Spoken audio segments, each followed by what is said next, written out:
Alright, folks. Welcome back to Carl's Garage. We got a 2003 Chevy Silverado 3500. Hey! We got the Carl. Alright. Today we're doing spark plugs on the 6.0 gas engine. Now, what you're going to want to do here first, grab yourself up 5/8 deep well socket, put a little extension on it. Alright, now these particular ones, if you're not going to be replacing the wires, you're just doing plugs, you don't always have to do it like that. But when you're going to pull this little guy off of here, you see how it's got all hooked up in there like that. You want to make sure that you pull from the metal piece first. Grab yourself a pair of pliers, get it twisted a little bit, get it freed up before you start pulling on it, because you will mess up the inside there. So pull that on off there, nice light. Now we did a little bit of inspection on this yesterday, so this a little loosened up for us.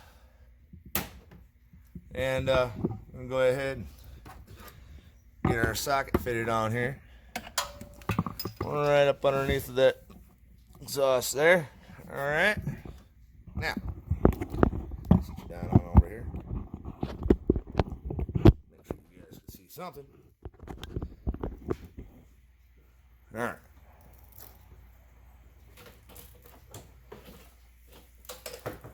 Sure, I can see something.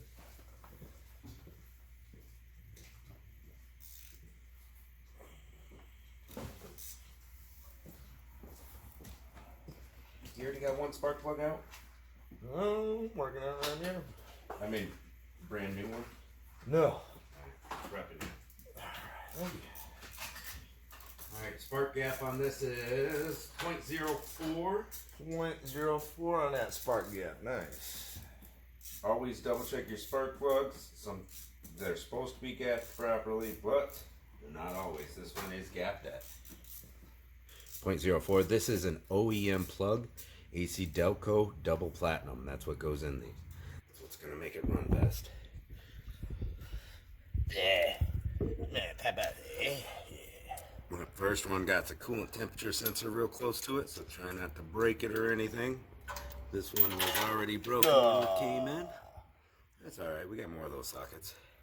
Oh, you dropped the spark plug? Dropped the spark plug. Oh, that's fine. We'll find it. Alright, so we got the spark plug out with that 5/8. Now we got our spark plug going back in.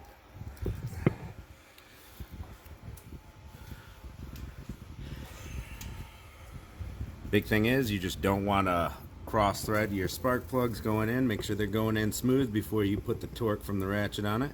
A lot of people over torque their spark plugs. Get them in there tight, but not too tight, guys. Finger threaded on there. Make sure you're getting it right first. It can be a little tricky to get your angle right. You can see right by Jamie's hand, you can see the tip of the insulation of the spark plug. Cylinder 1, or you started with cylinder 2? Just because it's open and we can see what's going on here. Alright, he's going to tighten that back up. I'll grab a spark plug out of the box. All your spark plug wires are going to be the same. Same lengths. Grab me another wire out of it. We're going to put a little dielectric grease on both ends of the wire. You can get a little package for 99 cents at your parts store. I buy it by the tube. Get a little dab on our finger. We'll put it right down in there. That's going to keep that spark working good. In case you get some moisture up in there, keep it from corroding. Help you take the spark plug wire back on and off for diagnosis if you have to. We got a wire all prepped.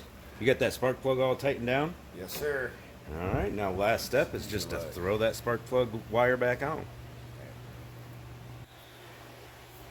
Get your little metal casing over it. And make sure you feel or hear that little snap to make sure you have a clean connection from the wire to the plug. You're going to repeat the process on 3 more cylinders on this side. Walk over to the passenger side. We got 4 more cylinders to do on this side. The wire goes from the coil pack to the spark plug. 1, 2, 3, 4, 1, 2, 3, 4. Straight down with your wires. Don't crisscross them.